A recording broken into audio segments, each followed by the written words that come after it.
Good evening and welcome to the July 12th meeting of the Beavercreek Parks Recreation and Culture Board. I hereby call this meeting to order, and we will begin with a roll call, please. Mr. Corbett, Here. Mrs. Fulcher, Here. Mrs. Heaton, Here. Mrs. Meyer. Here. Mrs. Bidigari is not with us this evening. Thank you. Our next item is approval of the agenda for tonight's meeting. I will accept a motion to approve the agenda. I make a motion to approve the agenda. Do I have a second? I'll second. All in favor of the agenda, say aye. Aye. Thank you. And you also have before you minutes from our May meeting. We did not have a meeting in June due to a number of folks being out. If you've had a minute to look at those, if don't see any changes, I'll accept a motion to approve the minutes from the May 10th meeting. I motion to accept the minutes. Do I have a second? Second. All in favor of the minutes, say aye. Aye. Right. Thank you. And I'll get right into staff report. We have Superintendent Farrell. Good evening, how are we? So just kind of going along with the same vein throughout this year, we have been catching you up on all the different plans, some of the things that we worked together with a consultant. We kind of put these things together, and then we just want to be able to report back out. And part of that is also, especially with the ADA plan, I'm sorry, Christina, you're killing me, dude. I can't stop. We're fine. We're fine.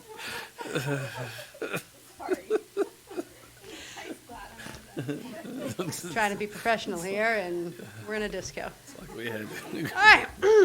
So, correct-rated power again, my name is Kim Farrell. I'm the park superintendent.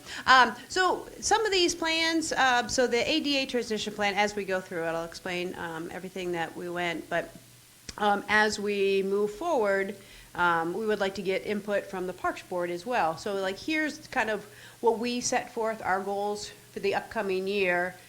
If there's things that you're hearing from the community, or just things that, like, in your mind that might be more important that instead of what we put up there, these are the discussions that we would like to start moving into.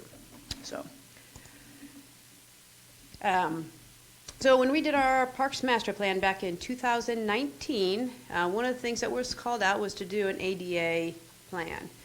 So again, we did an RFQ, sent this out, and we contracted with the WT Group. They are well known throughout the country, and they're pretty much the go-to group to do these.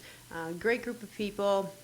They came out, oddly enough, during the summer of COVID, so it did work out pretty well. There wasn't that many people around. They were able to get in and out of our facilities without mixing up with the members or anything like that. So they did an assessment of all our parks and all our facilities. So senior center, CI Beaver, all the public restrooms, and then all of our parks.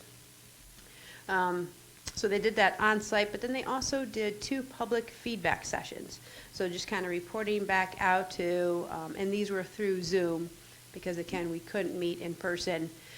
Just, hey, here's what's going on, here's what we saw, and then just to kind of get some feedback from the community of, what are your thoughts?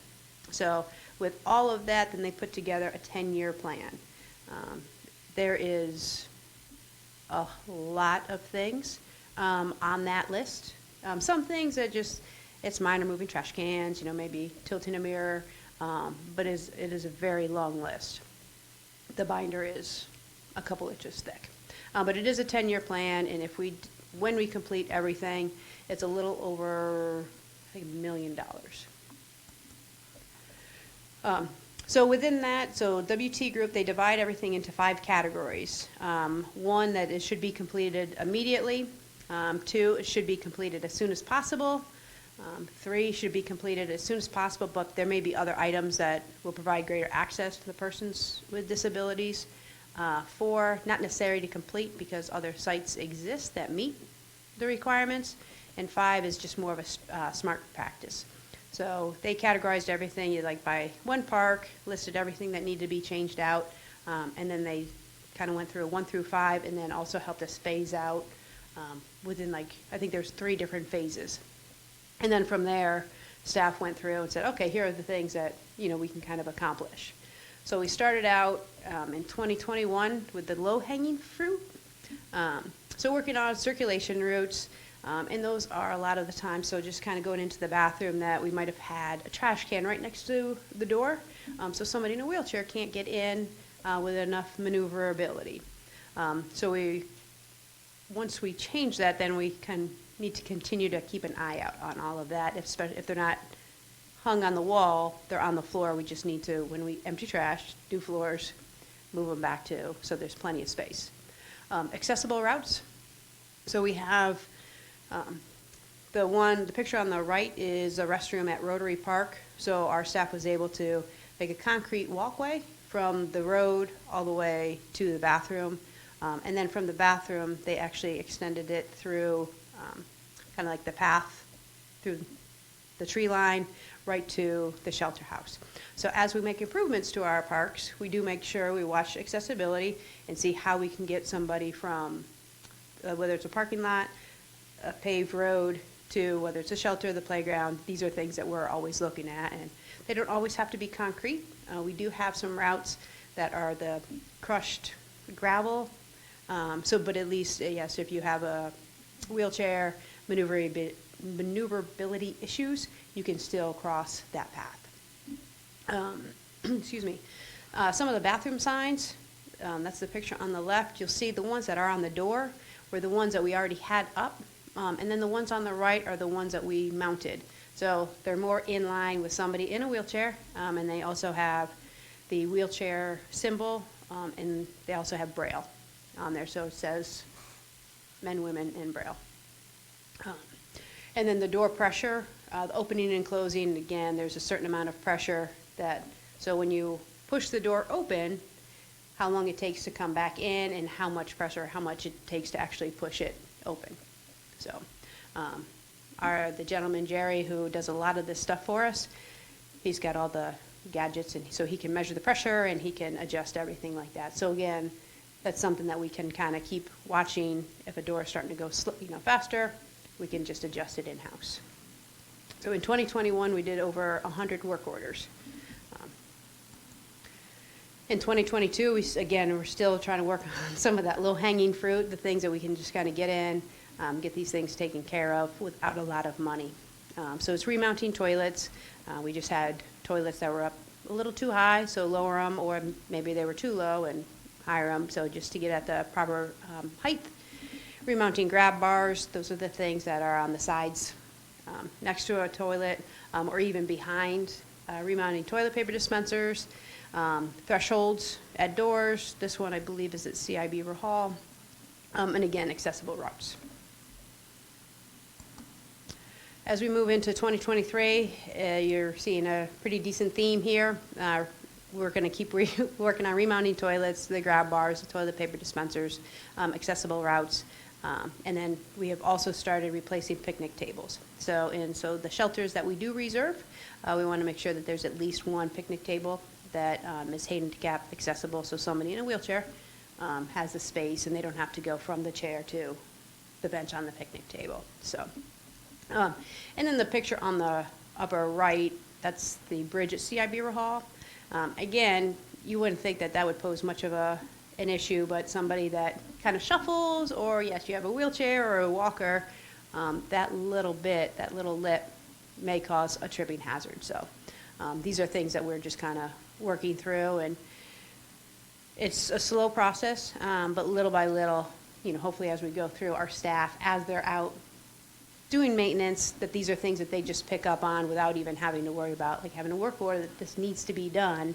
So we're also looking into different, additional training. It's like, hey, a constant reminder of, and when we do projects, that we are making sure that we are accessible. But yeah, that bottom diagram, these are some of the things that the group gave us documentation on anything that needed to be replaced or renovated. It's like, hey, here's the exact diagram. The toilet seat needs to be 17 to 19 inches. Some things, especially like the grab bars, were off maybe half an inch. And so, yeah, so we would just remove those and move them down a little bit, move them up a little bit, so they're within that. So. So any questions? Again, like I'm happy to share the entire plan. We can make it accessible to you guys, but as we go into budget season, as we look at our goals and objectives, these are some of the things that are going to be on every single year until we accomplish it.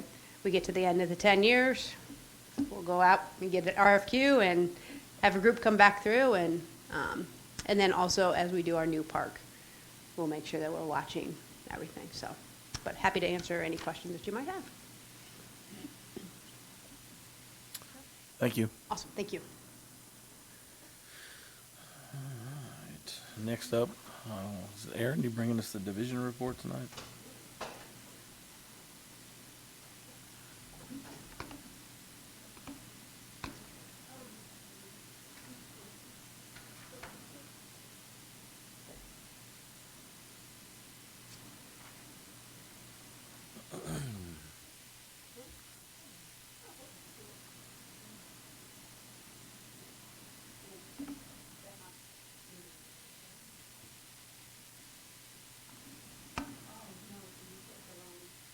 There's a click right.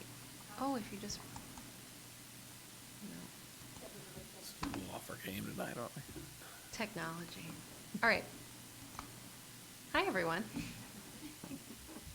So I have some highlights from the various areas of our division. And we'll start with the senior center. We are having, for the first time at least in a long time, first time since I've been working here at least, an ice cream social over at the senior center. This will be on Friday, August 5th.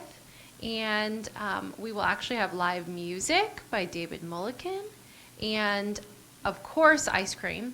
This is a free event, but you need to be a senior center member. So a lot of our events are just a different cost for our non-members, but this is one that if you want to take advantage of free ice cream socials every once in a while, come out to the senior center and get your annual membership renewed. We want to thank Northwood Assisted Living is going to sponsor this. We are looking forward to a fun time. And then here's one that anybody can come to. Our corn roast is going to be on Wednesday, August 10th. I know Sharon has attended the corn roast many times and helped with the corn roast. It is an annual favorite.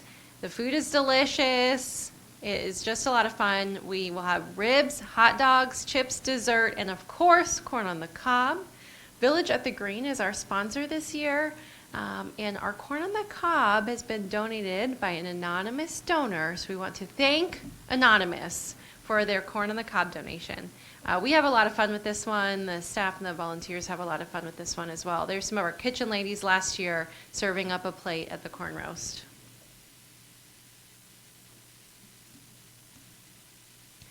Couple of highlights over in the recreation side. We are busy in the midst of summer programs and events.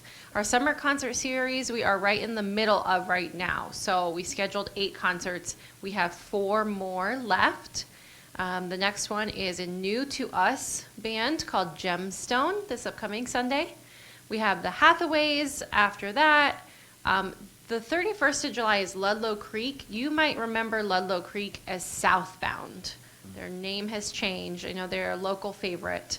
And then on August 7th, we'll wrap things up with the Rick George Band. So everyone cross your fingers for beautiful weather on Sunday evenings and no rain and maybe like nice temperatures with a cool breeze.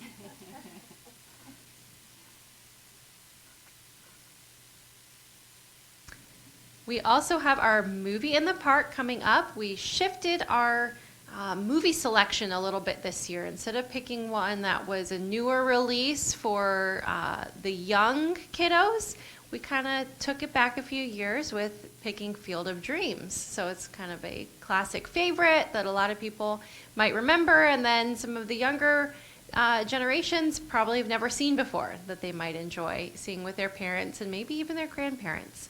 So come on out and see Field of Dreams with us on August 5th. We will start doing popcorn at 8, and the movie will start around 9-ish. It'll be dusk when we start the movie. It's got to be dark enough to get that started and It's usually around 9 that time of year, depending on the cloud coverage. Several highlights over on our parks side. We are very excited, and we know that many people in the community are very excited that our pickleball court resurfacing at Dominic Lefino Park has started. You can keep an eye on our social media pages for updates and for an official "we're open." But if we have good weather, it should be a pretty speedy process. It shouldn't take too long. And we are looking forward to being able to have dedicated pickleball out at the park. And then the tennis courts will remain tennis courts, or one set of the tennis courts will remain that, the ones that are closest to the restroom building. And they'll still have the lines for pickleball on them. These are the courts that are closer to the shelter, that are being redone and becoming pickleball.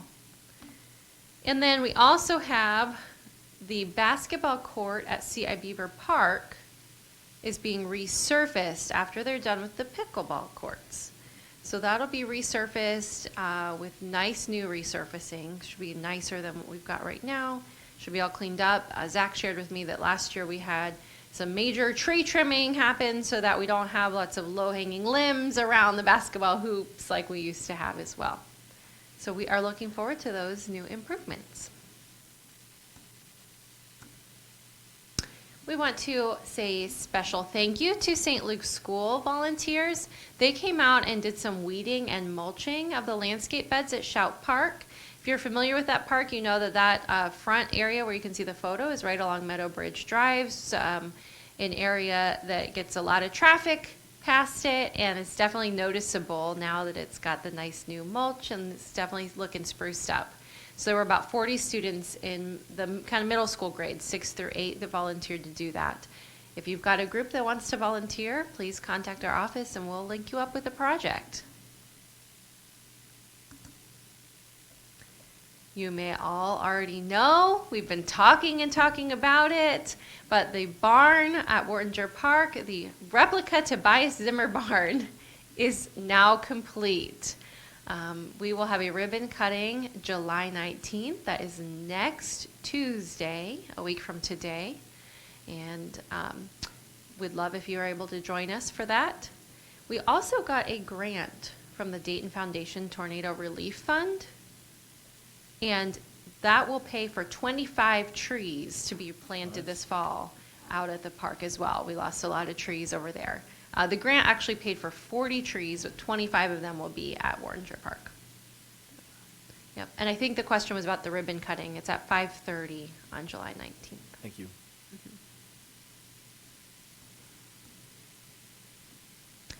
And coming soon, we'll have playground installations going in at Royal Point Park and at Shout Park. You may be surprised to hear Shout Park, didn't we just do that one? We did a lot of the play equipment, but what we call like the toddler play equipment was newer and did not get replaced several years ago. So now we're doing that equipment. So people will be excited about that when that happens very soon here. We also have Jones Fish Nursery coming out to do a fish study at Dominic Lefino Park. I'm really excited about this. They'll come out and they'll actually shock the lake and tell us about what species are there, how many of the different kinds of species of fish, and what we need to do to best manage and maintain the health of that lake. So we're looking forward to finding out that. One of the things that came up was our fishing derby every year. We stock the pond with fish that is easy to catch for the fish. We thought, we just keep stocking it with fish every year with no idea what we have, what we don't have, what would be good for the health of that ecosystem. So we are looking forward to that. Kim, I don't know if we've had this done ever. Yeah, so it's past time to do that. I'm looking forward to seeing it and hearing all about it. And then we do have staff finishing the sidewalk installation at Merrick Park.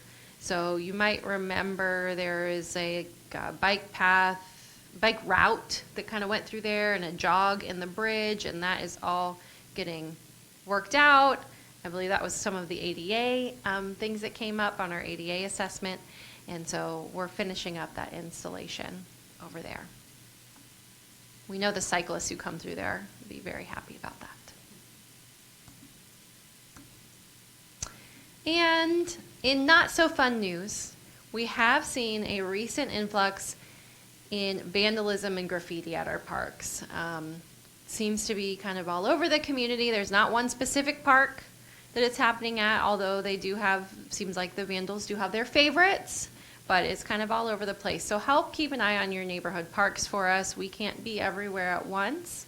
The more people who are in the parks, the better it is to deter bad behavior in the parks. And if you see anything, report your concerns to the police department so that they can try and be on top of any situations before they become problems, and that they can also relay that information to us. Of course, if you don't see it, you see afterwards, you can always give our department a call as well if there's something that needs cleaned up. So we try to stay on top of that, but it's unfortunate, and it does take a lot of staff time and sometimes dollars to clean up different vandalism that happens. Any questions?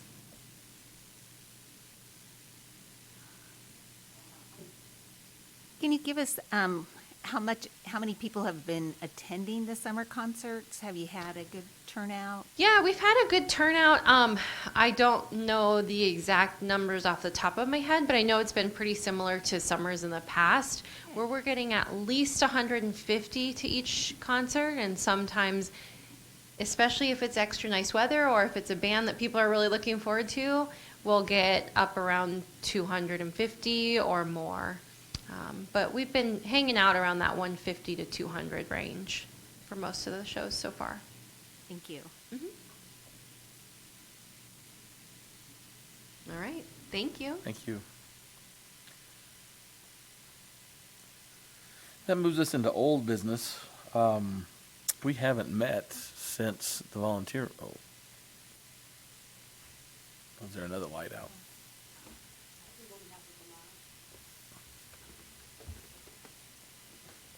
This should be an adventure. Can you have them look off? Oh. Thank you, Christina. We haven't really met since the volunteer recognition program, so I wondered if we wanted to take just a minute to share any comments. I wasn't there, so I don't know how it went. Anybody? It was fun. Yeah. It was fun. Yeah. It's non-stressful. Good. Very laid back. People seem to enjoy it. Did we have a decent turnout? We had an okay turnout. The people that were there really enjoyed it. They were very thankful for what we put together. Good. So yes, I mean, I think just like this fall, we can start talking about next April's, and They fought over candy bars. Okay. totally did, yeah. Well, that alone makes it worth it, right? Okay, great. And then I was going to ask about 4th of July as well. Anybody wanted to share how the 4th went? The 4th was a hit. There were a lot of people. And Sharon can share also. Candy was there for a little while as well. We had a lot of people down in the park. We heard from people who drove down the parade route. Sharon was one of those, that there were a lot of people along the parade route as well. We had more vendors than we've ever had before. We had over 20 vendors down in the park, and it seemed like there were lines still the whole time, but kind of something for everyone in terms of food. We had a new band called 56 Days, and they had a kind of bigger sound system than we were used to having in the past. You could hear them throughout the park, and the fireworks were beautiful as always. It was a fun night, and there was a lot of people. Awesome. Yeah, Great. a lot of people. Thank you. Oh, yeah. Thank you to all the volunteers and sponsors who helped put on the 4th of July. It would not be possible without our sponsors and our volunteers both. Great, thank you. That moves us into new business. And speaking of volunteers, do you have any new volunteer opportunities you want to share? Sure do. It's a rhetorical question. Tomorrow night, we have family recess out at Seville Farm Estates Park at 5:30. If anyone's wanting to come out and interface with the public and enjoy some free Italian ice, come on out to that. We haven't been putting as much out about our family recess program this year because we're trying to really focus on the neighborhood that we're in and Yeah. engage with those residents of that neighborhood. And then the following week on Wednesday, we have our family recess out at Wortinger Park. And that'll be kind of a neat one. The Historical Society will be there and have some of the cabins in the barn open as well. So that'll be at 5:30 on the 20th. And then anybody who wants to pop popcorn and pass out popcorn at the movie in the park, I will take helpers for that as well. That's on Friday, August 5th. And your popcorn popping duties would probably start around 7:30 to start getting popcorn popped and ready for people. And then you could leave when the movie starts, or you could stick around and enjoy Field of Dreams with us. That's what I have. Okay, thank you. Mhm. Any other new business? All right, moving on, unscheduled visitors. Our streak continues, which moves us into action items, and I am not aware of any specific action items at this point. I know, as you said, as we get a little further down the road, start to talk about volunteer recognition moving forward. Probably got a quarterly volunteer coming up soon to recognize, but nothing else specific unless anybody else has something.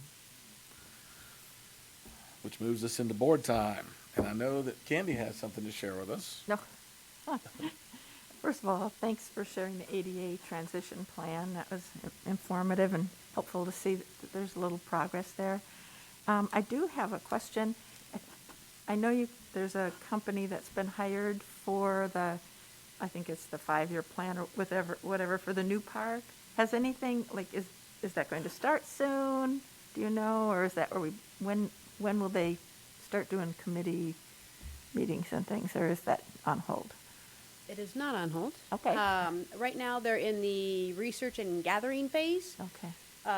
So we have Brandstetter Carroll, who is going to be our consultants for this. They did both of our parks master plans, the one back in 2009 and then the one in 2019. So very familiar, and it's the same guy, Pat So Pat. Hoagland. Very familiar with Beavercreek. Great group to work with. So right now, let's see, I think just a week or 2 weeks ago, maybe he's a landscape architect. So the gentleman that kind of surveys the terrain, him and 3 individuals from Brandstetter Carroll were out. So walked the parcel, kind of looking at the opportunities and the challenges. There are some wet spots that are out there that we have to avoid because it's just always going to be wet. So they're kind of in that gathering phase right now. And then here in the next month or so, what we'll do is we'll start doing some public forums, inviting the community to come out. Hey, what would you like to see? There'll be surveys. So pretty soon here, there'll be a lot of information getting out there. So hopefully at our August board meeting, we'll be able to report out and say, hey, here's the next steps and here's where we're at. So, and for people to start looking for the forums. Okay, thanks. You're welcome. And one other thing, Owens Place has special needs games in the fall. Well, actually starting in August till October. They have kickball games every Saturday from 9 to 11:30. That's split into halves, so there's 2 games in that time. And then in the spring they have softball, baseball, and they need volunteers to help be a buddy to the players. So anybody, any age, well, maybe high school and up can help. And it's hard. In the recent meeting, they may not be able to continue the program if they don't get enough volunteers to be buddies for the kids. So it's hard to get volunteers, and you don't have to commit to the whole time. You just need to commit to a Saturday or just an hour and a half one Saturday. But if they can just plug it in to have somebody help the kids get from the bases or whatever they need to do to help, that would help them out a lot. So if anybody's interested, they can contact Lori Carbone at 910-723-1657, or go on the website for Owens Place, and there should be a link there as well. And I did mention maybe there's senior center patrons that might be interested in helping. Especially, I think the baseball's the harder one to get the volunteers for. A lot of people are comfortable helping with kickball, but not so much with baseball because we're not all good at baseball, I think. At least I know that would keep me back. But so anyway, that's all I have. Thanks, Candy. Christina? My daughter did camp last month, and she had a blast. She was very disappointed that I only signed her up for 1 week, and I've still not heard the last of that. So next year she will be doing more weeks. So I just wanted to thank you, because I know putting on a camp is not easy. It's not easy to get the volunteers. It's not easy to get the employees sometimes, but it was a great program. She loved it. Thank you. Sharon? I just want to thank you for all your hard work in leading all of these volunteers through all of these events, you know, whether it's the parade for the 4th of July, all of that, all the things that go on. So I appreciate you guys doing that. All right, and I don't have anything to add. I echo the words of everybody else and appreciate the efforts as usual. If nobody else has anything else, I would accept a motion to adjourn. Motion to adjourn. Do I have a second? Second? All in favor? Aye. Meeting adjourned.